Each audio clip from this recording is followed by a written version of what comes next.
오늘 말씀 함께 보겠습니다. 레위기 19장 19절에서 37절입니다. 레위기 19장 19절에서 37절. 레위기가 시작이 되었고 지금 실은 지난 토요일에 말씀 나눌 때 어제 주일 말씀까지 같이 나눴습니다. 19장의 처음에 핵심이 뭐였죠? 이웃사랑이었습니다.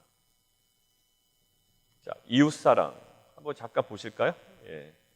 이웃사랑인데 이웃사랑 그냥 이웃사랑이 어디도 있다고요? 토요일에 말씀드린 것처럼 그때 당시 메소포타미아 그때 문명에서도 이웃사랑에 대한 세밀한 율법이나 조항들이 제정되고 실행됐다고요. 그러니까 우리가 이웃사랑합시다라는 것들을 그냥 알아서는 안 된다. 레위기라는 문맥에서 봐야 된다라고 그랬죠. 그러니까 레위기라는 문맥에서 이웃사랑이 뭐와 연관된다고요? 그러니까 하루에 하나씩은 꼭 기억을 하시고 그게 그러면 그런 식으로 내 삶에 적용이 되면 좋겠습니다. 그러니까 그냥 그렇더라고 가지 마시고 이웃사랑이 뭐와 연관이 되더라? 거룩과 연관이 되더라는 거예요. 하나님께서 거룩을 말씀하시고 거꾸로 얘기하면 난 거룩합니다 라고 할 때 어디서 그것이 드러내더라? 관계 속에서. 그리고 관계라는 그 속에서 이웃사랑이라는 구체적인 어떻게 보면 굉장히 지엽적인 행동들인데 이것이 하나님께서 원하시는 거룩이다. 옆에 있는 남편, 아내, 자녀 어떤 관계든지 간에 그 관계 속에 거룩을 드러내라는 것은 굉장히 조심스럽게 얘기하고 거룩한 멘트와 또 그런 음성으로 얘기하는 것이 아니라 관계 속에서의 적극적인 이웃사랑, 이것이 하나님께서 원하시는 거룩이다라는 어떤 그 맥락이었어요. 그 맥락을 이어가지고 오늘 읽으셔야 됩니다. 거룩과 이웃사랑. 자, 질문하겠습니다. 이 모든 것들이 무엇과 연관되어 있다고요? 거룩입니다. 여러분들 꼭 놓치지 마시기 바랍니다. 레위기라는 문맥에서 이것을 우리가 바라봐야 합니다. 왜냐하면 동일한 문구들이 어디서도 많이 찾아볼 수 있냐면 이사야서에도 많이 나오고요. 그 다음에 잠언서에서도 많이 나옵니다. 이따가 제가 말씀드리겠지만 잠언에도 나오지만 잠언은 실은 그 어떤 거룩이라는 어떤 문맥 상황에서 나온 건 아니거든요. 그러니까 우리가 이 레위기를 읽고 내려갈 때 특별히 18장부터 20장까지 뭐라고 그랬죠? 도덕적 정결법이라고 그랬습니다. 자, 15장까지는 뭐라고 했다고요? 의식적인 제사를 통한 정결법이라고 그랬습니다. 이것은 우리의 삶에 구체적으로 적용되고 또 그렇게 살기를 원하시는 거예요. 거룩을 원하시는 하나님의 마음입니다. 자, 같이 한번 보겠습니다. 19절 다시 한번 읽어볼까요? 시작. 너희는 내 규례를 지킬지어다. 내 가죽을 다른 종류와 교미시키지 말며 내 밭에 두 종자를 섞어 뿌리지 말며 두 재료로 직조한 옷을 입지 말지며. 자, 그냥 하나로 통일해 보겠습니다. 어떤 문맥으로 하나로 딱 이끌고 갈 수 있을까요? 한 단어로 하나 정리해 보십시오. 두 종류 교미시키지 말고, 두 종자 섞어 뿌리지 말고, 두 재료로 직조한 옷을 입지 말고. 뭐 하지 말라고요? 혼합. 혼합 금지입니다. 혼합 금지. 이게 고든 웨남이라는 학자가 이렇게 표현합니다. 앞에 있는 그래도 여러 가지 19장 초반부, 우리가 지난 금요일, 토요일 날 본 여러 가지 그 내용들은 굉장한 숭고함이 있어요. 이웃사랑이라는 숭고함이 있거든요. 근데 갑자기 우스꽝스러움으로 바뀌었다라고 이 학자가 표현해요. 아주 그냥 우리의 느낌 그대로 표현한 겁니다. 고든 웨남이라는 교수가 굉장히 숭고함에서 우스꽝스러움으로 변했다라는 거예요. 이웃사랑에 대한 지난주 토요일 날 나눴던 그 모든 것들에서 갑자기 두거 섞어 쓰지 말고 옷도 두 개 섞어서 직조한 옷을 입지 말며 갑자기 이웃사랑에서 혼합된 번식을 금지한다. 굉장히 충격적이다라고 이야기하는데 결국 이건 뭐냐면 이스라엘에게 거룩함의 한 측면을 하나님께서 강조하기 위함입니다. 동물에서 정함과 부정을 우리가 얘기했죠. 그것이 나중에는 깨집니다. 근데 동물의 정함과 부정함을 통해 하나님께서 강조하시려는 것이 뭐였다고요?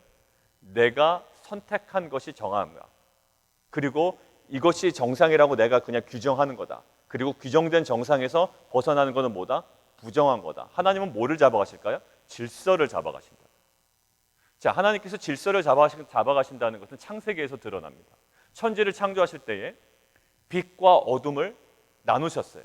그럼 이전에는 어떤 상황이었을까요?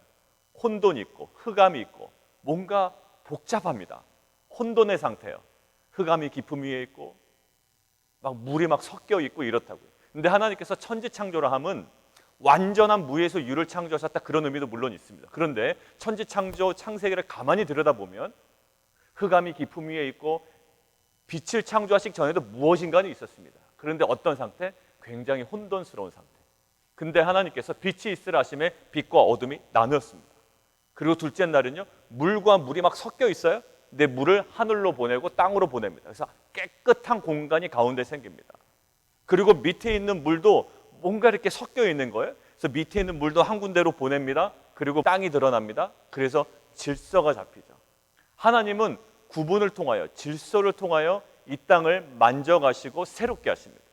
여러분들의 삶에 뭔가 두 마음이 있다는 것은 계속적으로 우리 가운데 잡지 못해. 그래, 말씀도 봐야 되지만 이것 또한, 자꾸 이런 마음이 든단 말이에요. 두 마음이 신앙생활의 가장 큰 적입니다. 이것도 아니고 저것도 아니에요. 덥든지 차갑든지 해야 되는데 이게 뭔가 이것도 아니고 저것도 아니에요. 신앙생활의 가장 큰 적입니다. 우리가 예수님 오실 때까지, 내 생명 끝날 때까지 한번 예수님 믿어보고라도 한번 뭔가 얘기해야 되는데, 정말 믿었는지 안 믿었는지 모를 정도로 질서를 온전히 잡아가시는 거예요. 그래서 뭐라고요? 혼합하지 말라. 이것이 나중에 이스라엘 사회에 무엇으로 적용될까요? 영적 통혼 금지, 섞이지 말아라. 그냥 피를 섞지 말라라는 것이 아니고요, 하나님을 믿지 않는 자, 그러니까 언약 백성과 아닌 것과는 믿지 말라. 그러니까 이방 민족과는 통혼하지 말라라는 거예요. 섞이지 말라. 그래서 동물의 정함과 부정함이 결국 인간의 정함과 부정함으로 나누죠. 이스라엘 백성과 그렇지 않은 백성. 이것은 민족적인 문제가 아니라고 그랬습니다. 영적인 부분이에요. 그러니까 종교적인, 예수를 믿지 않는 자와의 그 통혼이 하나님께서 막으신 거예요. 질서 있게. 그리고 결국 제사장 그룹과 또 일반 백성 그룹 간의 그 질서 있는 구분. 이 질서 있는 구분을 통하여 하나님은 이 창조의 세계를 지금도 다스리고 계신 줄 믿습니다. 그렇다면 우리가 더 집중해야 될 건 뭘까요? 섞여 있는 내 마음, 갈라진 두 마음을 하나님의 질서에 맞게 다시 한번 재조정해 나가는 거예요. 그렇다면 오늘 말씀을 받고 적용해야 될 건 뭘까요? 하나님은 그러신 분이야 라고 끝나는 것이 아니라 여러분 안에 나눠진 마음이 있잖아요. 아직까지도 갈팡질팡하는 마음이 있다고요. 예전에 교회를 옮길까 말까 하는 분들에게도 그냥 딱 마음 정하시고 어디든 괜찮습니다. 한 군데 그냥 딱 정하시고 거기에 열심히 훈련 받으시고 열심히 기도하시고 거기서 공동체 생활 하시고 이러면서 신앙의 성장을 맛보십시오라고 대부분 합니다. 그게 어느 공동체, 어느 목회자든지 얘기하기 마련이에요. 여러분들 두 여자 사이에 마음을 정하지 못한 사람은 그것처럼 미련한 자가 없죠. 두 남자 사이에. 그리고 재물과 뭐와 하나님을 겸하여 섬길 수 없다고 그랬습니다. 여러분들 하나 정하셔야 됩니다. 어제도 말씀드렸죠, 주일날. 나의 최고의 기업은 뭐라고요? 하나님입니다. 그 하나님을 자기가 떠났어요. 지금 말씀도 보지 않고 신앙생활 제대로 하지 못합니다. 자기가 자기의 최고의 기업인 하나님을 떠난 것에 대한 관심은 없고 자기에 대하여, 자기의 옆에 있는 첩이 떠난 것에 대한 민감하게 반응해서 막 첩쳐져 떠납니다. 그게 이스라엘을 마지막 사사시대 때 아주 혼란스럽게 만들었던 사건의 발단이 되거든요. 사랑하는 성도 여러분, 이 말씀이 우리 가운데 선포될 때 아직까지도 갈팡질팡하고 그래도 나는 첩을 따라가야 되겠어, 그래도 첩을 찾아야 되겠어라는 그 마음을, 내 상태가 아직 하나님을 온전히 쫓아가지 못하고 하나님 말씀에서 떠나 있는 내 삶을 돌이켜 하나님께 완전히 내 삶을 드리고 질서 있는 삶으로 다시 한번 그 회복되는 귀한 은혜가 있기를 원합니다. 자, 23절부터 25절까지 볼까요? 23절부터 25절은 너희가 이제 그 땅에 들어가서, 가나안 땅에 들어가서 과목을 심거든 몇 년 동안은 아직 할례 받지 못한 것을 여기라고요? 3년. 그리고 몇 년째 거를 하나님께 바치라? 4년째 거. 그리고 너희들은 몇 년째 거 먹으라? 5년째 거. 할례하면 여러분들 뭐가 떠오를까요? 이스라엘 백성들에게는 남자아이, 사내 아이가 난 지 며칠 만에 8일 만에 할례를 받습니다. 자, 그런데 이것이 그 재물 짐승도 마찬가지입니다. 그 어린 짐승을 아무리 드리더라도 그 성경에 보면 최소한 며칠 이상은 지나야 된다? 8일 이상은 지나야 된다는 거예요. 인간 사내 아이를 8일 후에라, 8일째 할례를 받은 것처럼, 할례 받은 것은 언약 백성이다라는 거잖아요. 언약 백성, 제가 어제도 말씀드린 것처럼. 그런데 제물을 드릴 때도 이 제물이 아무리 어려도 어린 것을 막 드리는 것이 아니라 최소한 생후 8일은 지나야 드릴 수 있어요. 자, 그런데 이 과목을 심거든 3년째 거는 아무래도 수확이 처음에는 온전치 못합니다. 그 온전치 못한 것 괜히 들여놓고 하나님께 드렸다라고 그러고 정말로 온전히 드려질 때 것을 본인들이 취하는 거 하나님께서 딱 막아놓으시는 거예요. 3년째 안 된다. 4년째 거 이제 온전해질 때 하나님께 드려라라는 거예요. 결국 어떨 걸까요? 진정한 이게 어떤 거와 연관시켜야 된다고요? 거룩이에요. 거룩. 여러분들 거룩입니다. 괜한 거 그냥 하나님께 드려놓고 하나님 제가 할 거 했습니다라고 하지만 여러분들 뭐 헌금 생활이든 아니면 여러분들 시간에 어떤 일부를 드리건 내가 교회에 나와서 예배 시간을 헌신하건 뭘 돕건 여러분들 어떠한 명목상에 사람들 눈치 보이지 않을 정도로만 이렇게 들어놓고 1년째, 2년째, 3년째만 들어놓고 그냥 그것으로 만족하는 우리 가운데 하나님께서 우리에게 아마 말씀하시는 것 같아요. 왜 사람 눈치 보면서 그렇게 신앙생활 하냐? 내가 원하는 건 1년, 2년, 3년째가 아니라 4년째 온전한 것 내게 드려라. 그리고 5년째 그거 네가 마음대로 취해라. 그리하면 뭐라고요? 그리하면 너희에게 그 소산이 풍성하리니 너희 하나님 여호와이니라. 이것이 잠언에도 나와 있습니다. 내 재물과 내 소산이 처음 익은 열매로 여호와를 공경하라. 그리하면 내 창고가 가득히 차고 내 포도주 틀에 새 포도즙이 넘치리라. 이렇게 나와 있어요. 근데 잠언은 잠언대로 놔두고 이것은 무엇과 연관되어 있다? 거룩이다. 그렇다면 거룩은 어떠한 것을 의미할까? 이 단락에서 진정한 인내예요. 가장 좋은 것을 하나님께 드릴 때까지 내가 그 시간을 인내하는 거예요. 내가 취하고 싶지만 내가 빨리 이거 드렸습니다라고 퉁치고 내가 가지고 싶지만 그 시간을 인내하고 무르익을 때까지 기다리는 겁니다.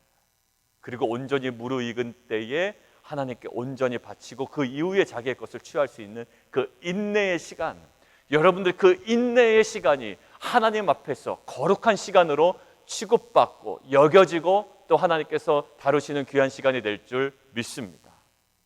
빨리 버리고 빨리 취하고 또 빨리 드리고 뭔가 하고 싶죠. 그러나 그 인내의 시간을 하나님 앞에 온전히 바치십시오. 하나님께서 그 시간을 온전히 거룩하게 사용하실 줄 믿습니다. 자, 26절부터 28절, 26절, 28절은 이방 풍습 따르지 말라라는 거예요. 핏째 먹지 말고 점을 치지 말고 술법을 행하지 말고 다 이방 풍습들이죠. 머리카락을 둥글게 깎지 말고 수염끝을 손상하지 말고 죽은 자 때문에 너희 살에 문신하지 말고 무늬를 놓지 말라. 이방 풍습을 따르지 말라. 이 몸에 자꾸 이렇게 뭔가 손상을 가하고 몸을 자꾸 만지고 또 몸의 어떠한 특별한 모습을 통하여 이 뭔가 변화를 주고 있죠. 근데 우리가 한마디로만 이거 정리하면 되겠습니다. 너희의 몸으로 하나님께 영광을 돌리라 라는 것만 기억을 하시면 되겠습니다. 그것이 하나님께서 원하시는 무엇과 연관되어 있다고요? 이 레위기 문맥은 거룩입니다. 그러니까 오늘 여러 가지 옷 무매와 여러분들의 옷 입는 것과 헤어스타일과 또 화장과 이런 모든 것들이 정말 하나님께 영광이 되는가를 한번 생각을 해보시면 좋겠습니다.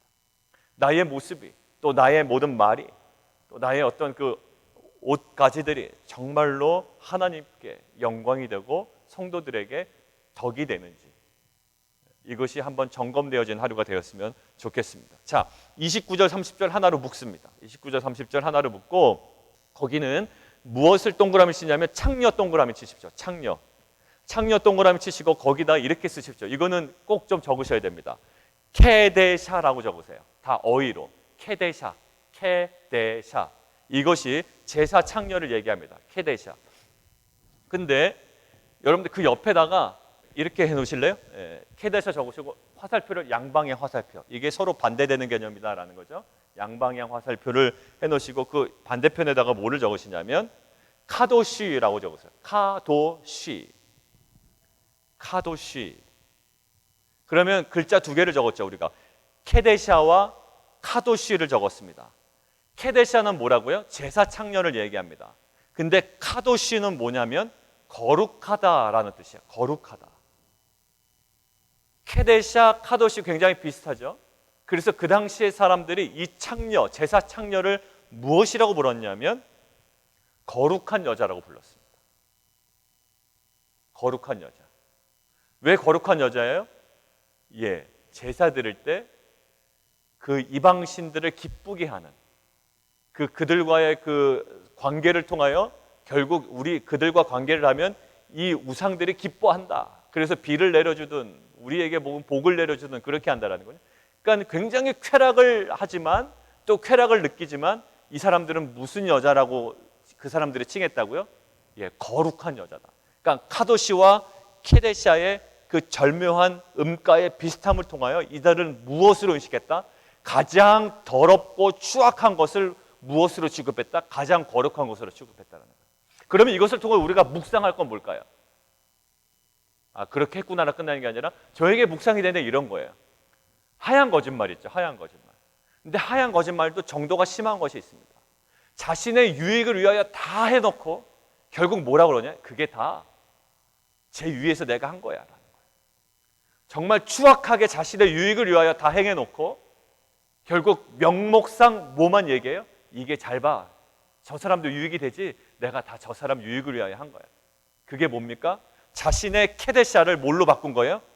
하나님의 카도시로 바꿔버린 도둑놈과 같은 일이죠. 우리 이런 일이 너무나도 많습니다.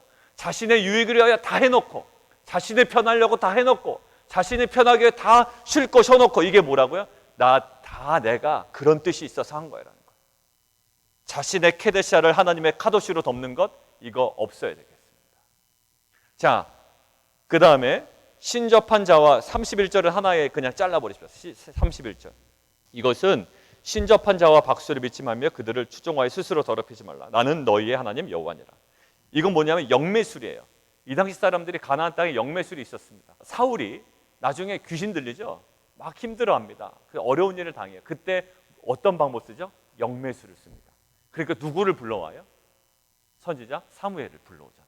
사무엘이 죽으면. 그러니까 사무엘이 막 나타납니다. 사무엘인가요? 아니죠. 아니라. 자, 이 영매술을 통하여 얻고자 하면 뭘까요? 미래를 자기 마음대로 예측하고 미래를 조정하는 겁니다. 결국 이들이. 근데 하나님은 우리의 미래를 전부 다 알려주십니까? 아니면 큰 그림만 알려주십니까? 큰 그림만 알려주셔요. 그런데 이 영매술의 특징은 미래에 대한 그림을 아주 작은 그림까지 세밀하게 디테일까지 예측하고 거기에 대해 반응하기를 원해요. 이것이 우리의 사악함의 출발점이래요. 영매술을 왜 쓰는가? 미래를 예측하고 미래를 조종하려고 하는 것. 그것도 어떻게? 아주 디테일하게. 근데 하나님은 아주 제한적으로만 미래를 알려주십니다. 근데 우리는 왜 더 디테일하게 알려고 그럴까요? 그것이 우리에게 보장이 돼야 우리가 움직이겠다는 거예요. 뭔가 디테일한 것이 확보가 돼야 내가 움직이지, 그렇지 않으면 내가 헌신하지 않겠다. 내가 믿음으로 더 나아가지 않겠다는 거예요. 이것이 뭐라고 하나님께서 사악하다라는 거예요. 아브라함은 어떻게 해요? 갈 바를 알지 못하고 떠납니다. 그러나 뭔가를 떠나는 것은 알고 있었어요. 여러분들 큰 그림에서 하나님의 그림을 알고 있다면 디테일이 조금 부족해도 디테일을 알려고 애쓰보다 큰 그림에서 하나님을 신뢰하고 믿음으로 나아가는 귀한 공동체가 되기를 원합니다. 자, 그리고 32절 하나 그냥 툭 잘라야 됩니다. 노인 공경이에요.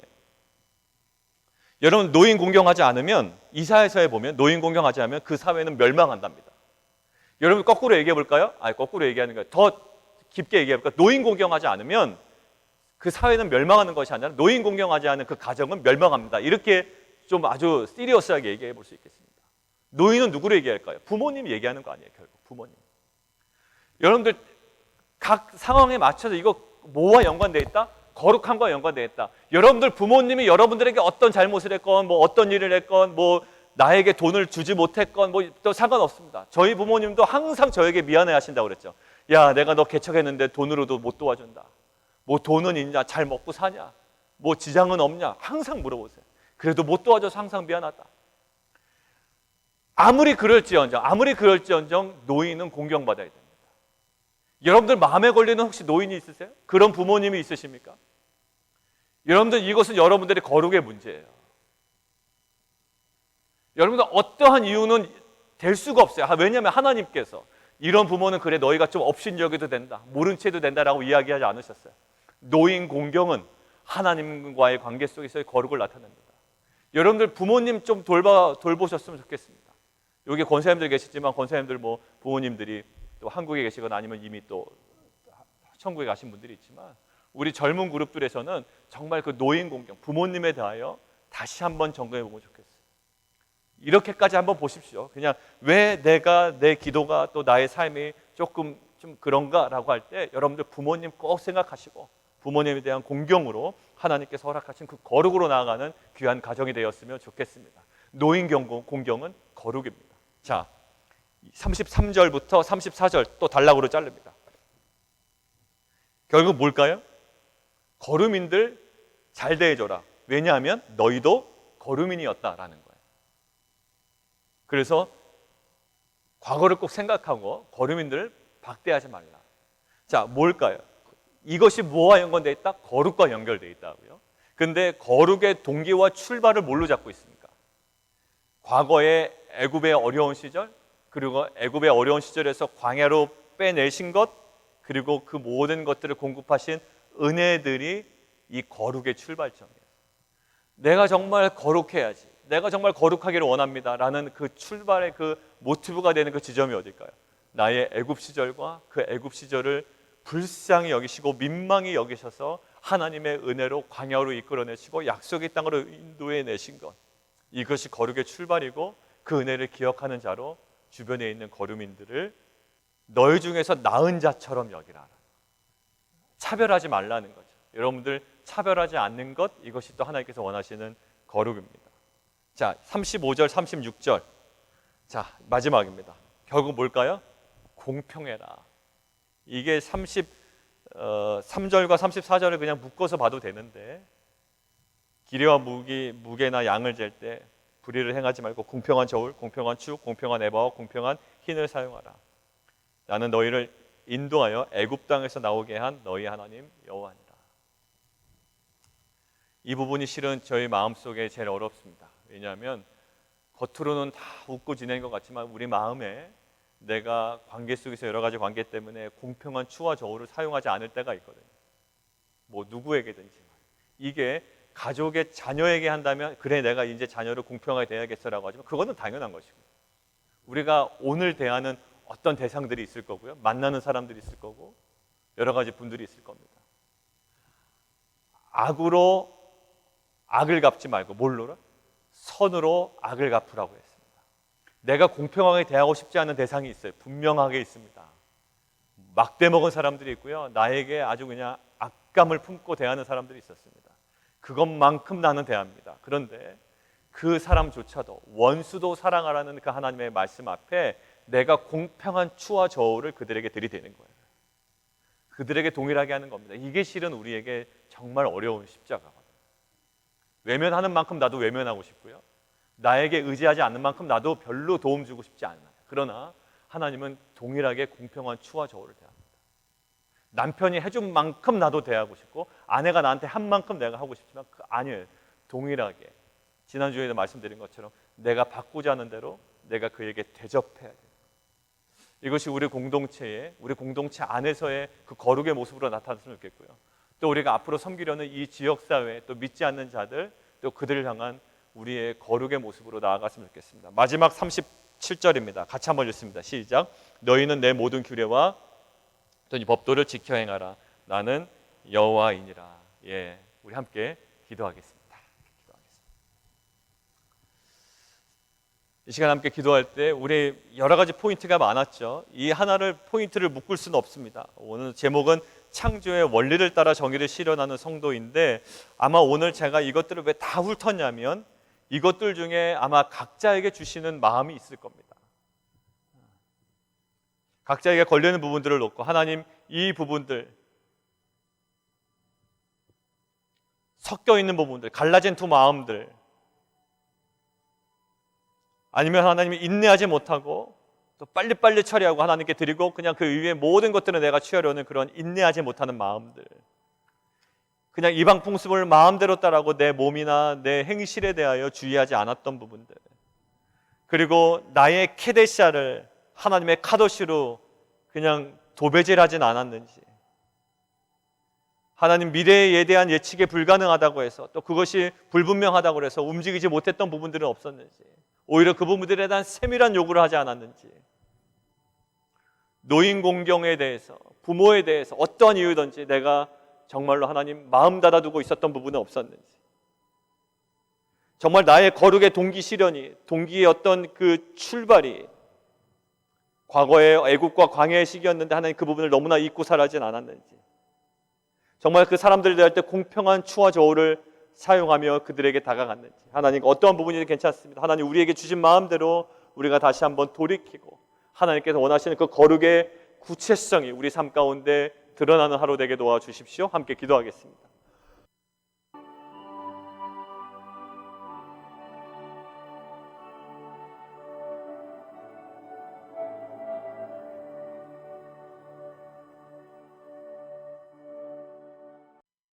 하나님 우리에게 여러 가지 마음들 또 여러 가지 포인트들 우리에게 주셨습니다. 각자에 맞는 상황들 또 우리가 잘 적용하게 하시고 하나님께서 우리에게 계속 두드리고 계신 그 음성 앞에 우리가 반응하며 또 돌이키는 진정한 구체적인 거룩의 삶이 우리 가운데 회복되게 도와주옵소서. 노인 얼굴을 공경하며 내 하나님을 경외하라.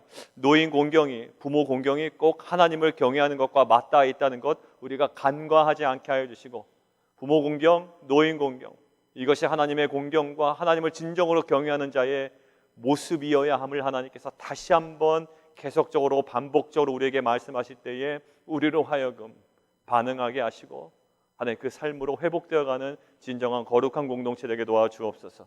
예수 그리스도의 이름으로 감사하며 기도합나이다.